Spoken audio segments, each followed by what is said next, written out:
हर नमाज में एक एक घंटा बयान हुआ इस पे। आप अच्छा। हर मस्जिद में जाओ और आलिमों से मिलो और इन पे कितनी लानत भेजी है। अच्छा, मस्जिदों में ये मस्जिदों में एक एक घंटा तकरीर हुई इस पे। आपने सुनी? मैंने सुनी, एक एक घंटा हर मस्जिद में हुई, एक मेरी मस्जिद में नहीं हुई, हर मस्जिद में।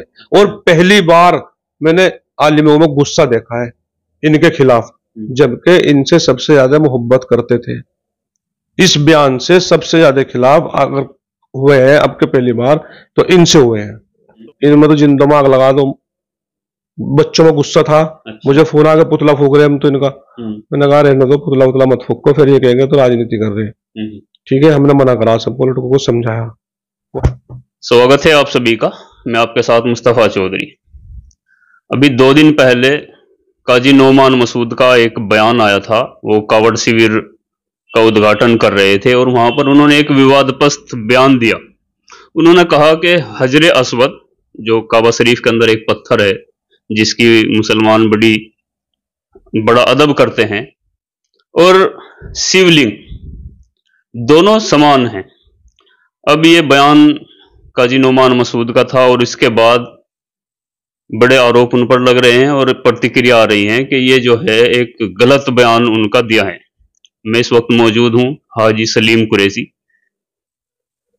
राष्ट्रीय लोकदल के राष्ट्रीय उपाध्यक्ष हैं और गंगो से नगर पालिका चेयरमैन का चुनाव 2 बार लड़ चुके हैं। बड़े प्रतिद्वंदी नोमान मसूद के गंगो के अंदर हैं। अब इनकी भी उन पर कोई प्रतिक्रिया आई है। बात करने के लिए मेरे साथ हाजिर हैं। बहुत बहुत स्वागत है हाजी जी आपका।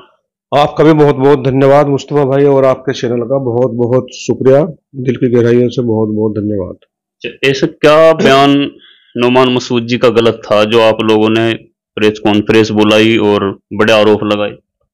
देखिए, जैसे आपने कहा कि आप तो उनके धुर विरोधी हो, इसीलिए हम भी 2-3 दिन चुप रहे। मैंने कहा इस पर उलमाए बोल रहे तो बेहतर है, आलिम बोलेंगे तो वो अच्छा रहेगा, वरना समाज में एक बात यह है भाई हाजी सलीम तो इनका विरोधी है, लेकिन ये दीन से जुड़ा हुआ मामला है, ये अलग मामला है मुस्तफा भाई। और यो इन्होंने जो दिया है बड़ा सोच समझ के बयान दिया है।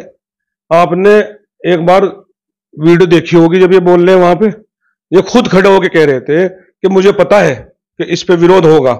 इसका मतलब इनको पहले से ही पता था, पूरी प्लानिंग का हिस्सा है कि मैं इसका जवाब बाद में हदीस की रोशनी में दूंगा। मैं इनसे पूछना चाहता हूं, जब आपको पहले ही पता था तो अब हदीस की रोशनी में जवाब दो ना। तो आप माफी क्यों मांग रहे? अब तो माफी मांग ली। अब माफी मांग रहे इसका मतलब ये एक विवाद खड़ा करना चाह रहे हिंदू और मुसलमान के बीच में। पहले ही हिंदू भाई कहते हैं कि वहां पे शिवलिंग है और उसको ये हवा दे रहे, फिर ये कहेंगे हिंदू भाई कहाँ बोलते हैं शिवलिंग है? मक्का में। अच्छा। वो आपने जो भी कहा हजरत अस्वद, कल मैंने भी हजरत अस्वद ही के बारे में मुझे जानकारी थी, उस पत्थर का नाम हजरत अस्वद है, लेकिन मुझे मुफ्ती साहब ने बताया कि वो संगे अस्वद है। तो आपने मतलब इसके बारे में पहले आलिमों से जानकारी ली कि उनका बयान ये ठीक है या गलत है? हाँ, मैंने पहले आलिमों से पूछा और आलिमों ने बहुत ही नाराजगी जताई। मैं आपको इतना अफसोस किया उन्होंने इसके बयान का, मतलब हद से ज्यादा। क्या आदमी अपने राजनीतिक फायदा उठाने के लिए कि उसको राजनीतिक में फायदा कैसे हो कि वो इंसान अपने ईमान से भी खारिज हो सकता है, और मुसलमानों की भावनाओं को ठेस पहुंची है इससे। और बड़ा गुस्सा है मुस्लिम समाज में इनकी इस बयान से, बहुत गुस्सा है, मैं बता नहीं सकता आप। लेकिन अगर इसका दूसरा पहलू हम देखें, कावड़ शिविर का उद्घाटन समारोह था, हिंदू मुस्लिम एकता की बात थी। अगर इस तरह का के शिविर का उद्घाटन कर रहे हैं और कुछ ऐसी बात बोल दी जिससे आपसी भाईचारा बढ़े, तो इसमें गलत क्या है? देखो, वहां ये बात बोलने वाली नहीं थी। वो सेवा करो, कावड़ सेवा कौन मना कर रहा है? हमारे मजहब में ये नहीं है कि भाई हम मुसलमान हैं, हिंदू भाइयों गले से लगाने के, उनके मजहब का सम्मान नहीं करने के। सब मजहब का सम्मान है, चाहे वो सिख है, हिंदू है, ईसाई है, हमारे मजहब में सबका सम्मान है। ये हमारे कुरान शरीफ में है कि मजहब कोई भी हो सबका सम्मान करना चाहिए।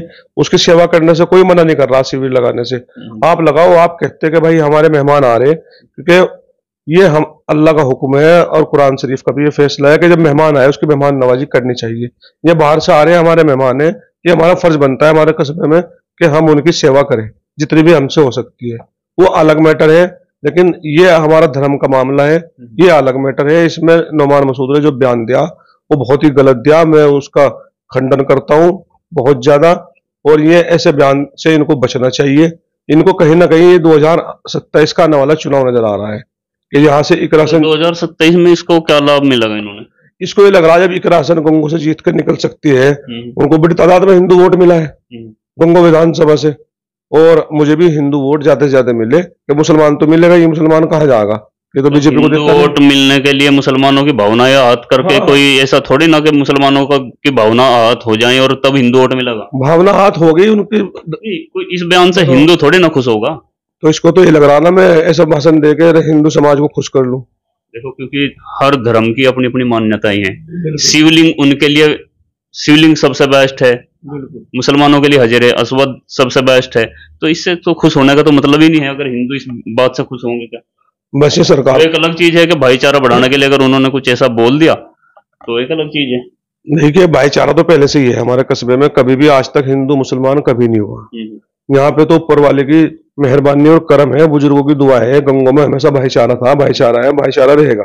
इससे भाईचारा कहीं नहीं जा रहा था, लेकिन इन्हें जानबूझ के बयान दिया है, पहले से पता था पूरी प्लानिंग करके, क्योंकि वो बार बार कह रहा वहां पे सिन्ना चोटी करके कि मैं इसको जो है हदीस की रोशनी में जवाब दूंगा जब इसका विरोध होगा, यानी कि इसको पता था पहले से, पूरी प्लानिंग का हिस्सा है ये इनका। और मैं नहीं इनकी सोच के बारे में आपको बता सकता, जो हमारे आलिम है मुफ्ती साहब है उनके बारे में क्या क्या कहते हैं, मैं आपके इस पर नहीं बता सकता। कोई मान सम्मान नहीं है इनके लिए, बताओ आज तक के। अब ये देख रहे इकरा हसन को कि भाई गंगों से इकरा हसन जीत के निकल गई, हम मुनव्वर हसन के साथ रहे, जब मजहब का मामला आता था, दीन का मामला आता था, मदरसे का, मस्जिद का, वो उसमें अपनी जमीन देने से पीछे नहीं हटे थे, पैसे देने से पीछे नहीं हटे। अभी गर्ल्स इंटर कॉलेज बन रहा है यहाँ पे, मैंने जब यहाँ खानपुर रोड पे बन रहा है, नहीं 5 लाख रुपए दे गया उसमें। तो ये इतना बड़ा दिल ले आएंगे कहीं से, बताओ। 2 लाख की तो घोषणा, ये तो हर साल 1 लाख देंगे ये घोषणा करके आए नोमान मसूद। अच्छा ये बताओ, इन्होंने भी दिया हूँ, आप मुझे ये लिखवा के दे दो, आप भी बैठे मुस्तफा भाई, आप भी मुसलमान हो, मैं भी मुसलमान हूँ, ये अगले साल तक जो हमारे वहां से तीनों में से कौन जिंदा रहेगा, क्या गारंटी इस बात की, बताओ। लिख के दे दो।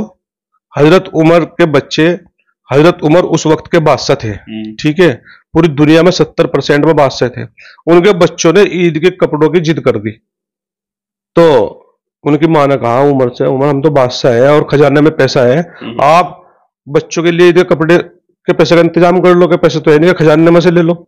जब खजानची के पास गए कि हमें तुम 2 महीने की एडवांस तनख्वाह दे दो, बच्चों की जिद कर रहे थे कपड़ों के लिए, तो उनसे कहा कि उमर 2 महीने की लिख के गारंटी दे दो, तुम जिंदा रहोगे, तो वो छोड़ के आगे। ये बताओ इस मौत और जिंदगी का क्या भरोसा, नेक्स्ट सेकंड पहले नेक्स्ट सेकंड बाद में, ये तो हमें पता नहीं है मौत कब आएगी।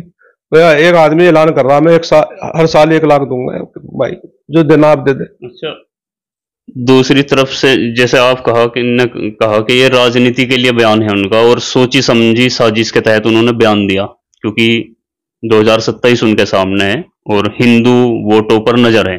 तो आप भी तो एक उनके प्रतिद्वंदी हैं, राजनीतिक हैं, तो आपके बयान को क्यों ना ऐसा माना जाए कि आप राजनीति से प्रेरित होकर उन पर हमले कर रहे हैं। देखिए ये हमारे इस्लाम का मामला है, जब मक्का शरीफ अल्लाह का घर जब बना, हजरत इब्राहिम अलैहिस्सलाम नबी हुए, हमारे 4 नबी बड़े हुए, हजरत मूसा अलैहिस्सलाम, हजरत ईसा अलैहिस्सलाम, हजरत इब्राहिम अलैहिस्सलाम, ये 4 नबी हमारे बड़े नबी हुए। अल्लाह का ख्वाब आया उनको कि आप घर बनाओ, और ये पत्थर जब बाबा आदम दुनिया से आए थे, ये जन्नत से लेके पत्थर आए थे, संगे आसमान, जिसका हम बोसा लेते हैं वहां जाके, ये जन्नत की एक निशानी है।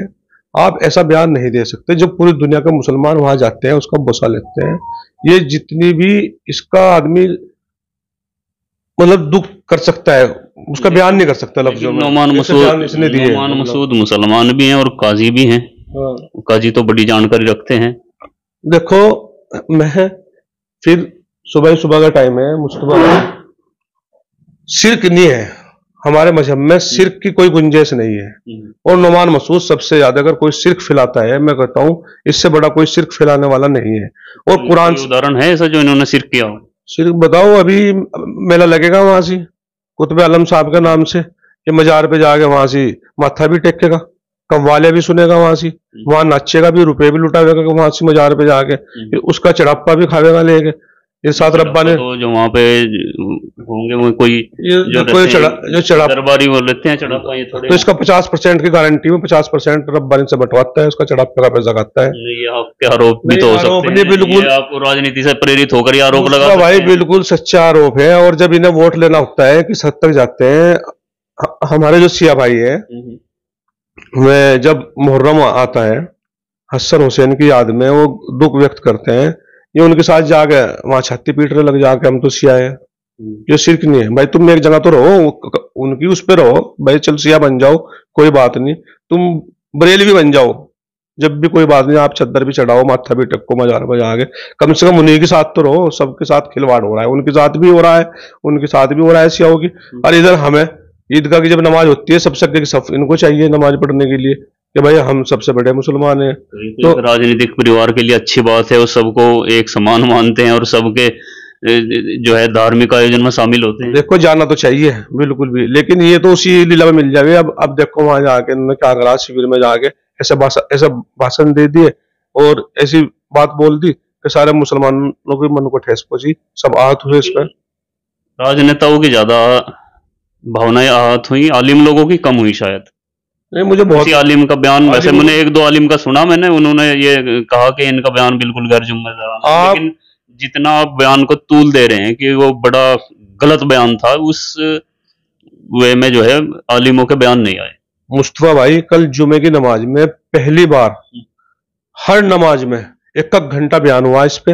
आप अच्छा। हर मस्जिद में जाओ और आलिमों से मिलो और इन पे कितनी लानत भेजी है। अच्छा, मस्जिदों में ये मस्जिदों में एक घंटा तकरीर हुई इस पे, आपने सुनी? मैंने सुनी, एक घंटा हर मस्जिद में हुई, एक मेरी मस्जिद में नहीं हुई, हर मस्जिद में। और पहली बार मैंने आलिमों में गुस्सा देखा है इनके खिलाफ, जबकि इनसे सबसे ज्यादा मोहब्बत करते थे। इस बयान से सबसे ज्यादा खिलाफ अगर हुए हैं अब के पहली बार तो इनसे हुए हैं। तो अच्छा, मैं तो कुछ भी नहीं बोल रहा हूँ, जो आलिम, देखो आलिम है, वो मुफ्ती साहब है, वो शायद आप भी 2 दिन रुकने के बाद, आलिमों की प्रतिक्रिया आने के बाद ही बोले। बिल्कुल बिल्कुल, मैं तो इंतजार करा। जब भी लड़कों ने मुझे कहा कि इसमें इनके पुतले फूक दे, इनमें आग लगा दे, इन्हें तो मिट्टी देने की जरूरत ही नहीं है, इनमें तो जिंदों में आग लगा दो। बच्चों में गुस्सा था। अच्छा। मुझे फोन आ गया पुतला फूक रहे हम तो इनका। मैंने कहा रहने दो, पुतला पुतला मत फूको, फिर ये कहेंगे तो राजनीति कर रहे हैं। ठीक है, हमने मना करा, सबको लड़कों को समझाया, वरना पुतला फूकने के लिए तैयार थे इनके सब। तो इसके राजनीति पर क्या फर्क पड़ेगा? ये मुसलमान तो नाराज है इनसे, बहुत ज्यादा नाराज है, इनको अंदाजा भी नहीं है इस बात से, बहुत ज्यादा नाराज है। हाँ, देखो कोई भी हो, धर्म पहले है, हमें सबको मरना है और अल्लाह के पास जाना है, हमारा यकीन है कि हमें मर के जिंदा होना है और हिसाब देना है। जो हम यहाँ अच्छा काम करेंगे वो हमारे साथ जाएगा, बुरा करेंगे तो बुरा साथ जाएगा मुस्तफा भाई। और हम यहाँ जो बैठे हैं, देखो मैं तो एक किडनी का पेशेंट हूँ, मैं सच बता रहा हूँ आपसे, मुझे कोई कुर्सी का लालच नहीं है, विधायक नहीं बनना है। अभी सुबह में उठ के चेयरमैन तो बनना आपको। मुझे सिर्फ मेरे दिमाग में एक बात थी, लोगों की सेवा करने के लिए कि मैं अच्छा करूं।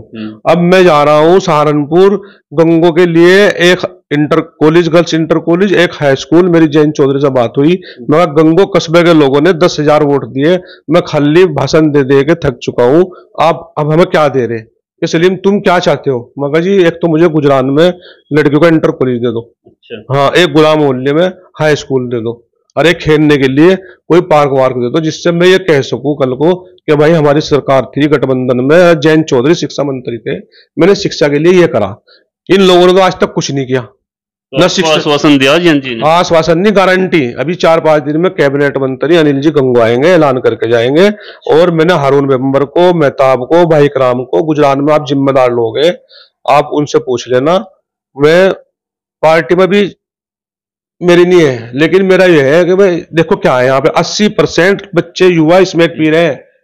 मुस्तफा भाई तुम सर्वे कर लो, घर में 80% युवा बच्चे बेकार हो रहे हैं क्योंकि रोजगार नहीं है, कारोबार नहीं है। नशे में तो बुरा हाल हो रहा है, इतना बुरा हाल हो गया हमारे कस्बे का। ये बता रहे हैं 96 साल से यहाँ बैठे कस्बे में, अभी एक तो कह रहे हैं कि बस एक योजना और जिताओगे तो 100 साल पूरे हो जाएंगे, बस 100 के 100% स्मैक में चले जाएंगे, इनका भला हो जाए। तो ये क्या आरोप लगा रहे कि इसमें कि ये लोग, इन लोगों ने जब जिम्मेदारी है यहाँ के, और क्या है बताओ। इन्होंने शिक्षा के लिए, हॉस्पिटल के लिए कुछ कर देते, रोजगार होता है यहाँ, जहाँ एम्स हॉस्पिटल होता है उसमें हजारों लड़के लगते हैं। आप एक बार बताओ कहाँ है, बताओ। आपके समाज के सबसे ज्यादा डॉक्टर है आज गंगों में।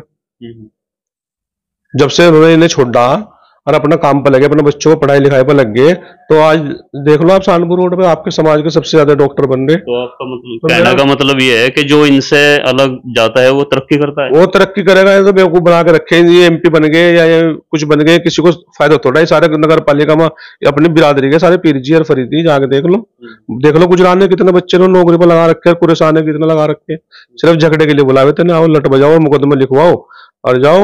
आपके संगठन का था एक हारून था शायद उसका नाम भी, वो जेल काटी उन्होंने मर्डर करवा दिया था उससे, उसके किसने करा दिया? इमरान मसूद ने। उसे जब इसकी घरवाली दूसरी चली गई थी, जो आज एमपी, ये तो किसी भी हद तक जा सके, ये सिर्फ इस्तेमाल करा इन लोगों ने, चाहे वो मुस्लिम गुजर हो चाहे वो कुरैशी हो। लेकिन लोगों ने तो विश्वास जताया ना, लोगों ने विश्वास जताया, देख लो अब इनकी असलियत सामने आ रही है। 96 साल नगर पालिका में दे दिए और अब सांसद 9 बार के रशीद मसूद रहे और अब इमरान मसूद बन गए। हाँ, तो जनता विश्वास तो मुफ्ती बन गया, फतवा देना शुरू कर दिया। एक मुफ्ती सहारनपुर में, एक मुफ्ती यहाँ आ गया, अब 2 मुफ्ती हो गए ना घर में, मुसलमानों की भावना से खिलवाड़ कर रहे। अब आलिमों के पास जाने की जरूरत नहीं रही। कहाँ है तो सबसे बड़ा आलिम है, आलिमों को समझ रहे क्या है, कुछ भी नहीं समझ रहे। अगर माफी मांगी शॉर्टकट में मांगी, वो भी कितनी क्या सेकंड की माफी है, इस तरह माफी मांगी जा समाज के बीच में जाओ, मांग करो माफी और तरीके समाज के बीच में जाके जिस तरह वहां खड़े होकर सीना चौड़ा करके कह रहा था कि मैं हदीस की रोशनी में जवाब दूंगा, तो बीच में आए समाज के सीना चौड़ा करके हदीस की रोशनी में जवाब दे कि मैंने गलत करा, हाथ जोड़ के माफी मांगे सबसे। बहुत बहुत शुक्रिया बात करने के लिए। तो ये थे हाजी सलीम कुरैशी, राष्ट्रीय लोकदल के राष्ट्रीय उपाध्यक्ष हैं और गोंगो की राजनीति में बड़ा हस्तक्षेप हाजी जी का है। नोमान मसूद के बयान पर इनकी प्रतिक्रिया आपने सुनी, आपका पूरे बयान पर नोमान मसूद के और हाजी सलीम की प्रतिक्रिया पर क्या कहना है, कमेंट बॉक्स में बताएं। चैनल को सब्सक्राइब जरूर करें। धन्यवाद।